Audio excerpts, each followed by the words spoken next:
സ്വാഭാവികമായിട്ട് നല്ല ഭംഗിയായി കൊണ്ടുപോകുക എന്നുള്ളതാണ് തിരഞ്ഞെടുക്കപ്പെടുന്ന ഏത് സ്പീക്കറുടെയും മനസ്സിൻ്റെ ആഗ്രഹം. ഞാനും അതിനകത്ത് ഒട്ടും വ്യത്യസ്തമല്ല. നല്ല ഭംഗിയായി പോകണം എന്നുള്ള നിലയിലാണ് എൻ്റെ കാഴ്ചപ്പാട്. ഇപ്പോൾ സഭാ നേതാവ്, മുഖ്യമന്ത്രി, പ്രതിപക്ഷ നേതാവ് ശ്രീ പിണറായി വിജയൻ രണ്ടാളുകളും പൂർണ്ണമായ പിന്തുണ ഉണ്ടാകും എന്ന് പ്രഖ്യാപിച്ചത് ഞാൻ എല്ലാ അർത്ഥത്തിലും അത് ഉൾക്കൊള്ളുകയാണ്.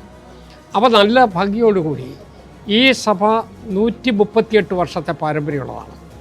ആ പാരമ്പര്യത്തിൻ്റെ ഒരു ഔന്നത്യം നമ്മുടെ പെരുമാറ്റത്തിലും നമ്മുടെ ട്രാൻസാക്ഷൻസിലും ഉണ്ടാകണം എന്ന് തന്നെയാണ് ഞാൻ ആഗ്രഹിക്കുന്നത്. സ്വാഭാവികമായിട്ടും സഭയ്ക്കകത്ത് വ്യത്യസ്തമായ അഭിപ്രായം ഉണ്ടാകും. ഒരേ അഭിപ്രായം മാത്രമേ ഉണ്ടാകാവൂ എന്നുള്ളൊരു ശാഠ്യം ശരിയല്ല. അതുകൊണ്ട് വ്യത്യസ്തമായ അഭിപ്രായങ്ങൾ വരട്ടെ.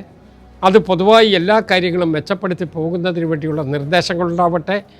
അതെല്ലാം അംഗീകരിക്കാൻ കഴിയുന്നത്രയും അംഗീകരിച്ച് മുന്നോട്ട് പോകാൻ പറ്റണം.